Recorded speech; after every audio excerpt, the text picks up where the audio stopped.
त्यांचं आंदोलन आहे, त्यांनी चालू ठेवलंय. किती दिवस उपोषण करायचं हे त्यांनी ठरवायचं.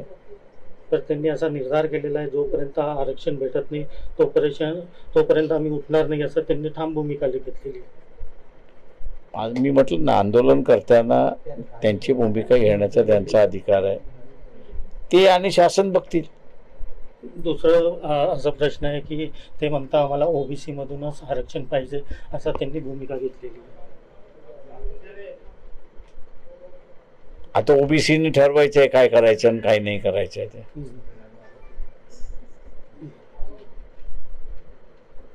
थँक्यू. मी म्हटलं ना, शासन आणि संघटन हे बसून तिथे ठरवतील, जे ठरेल त्याला आपण मान्यता द्यायची.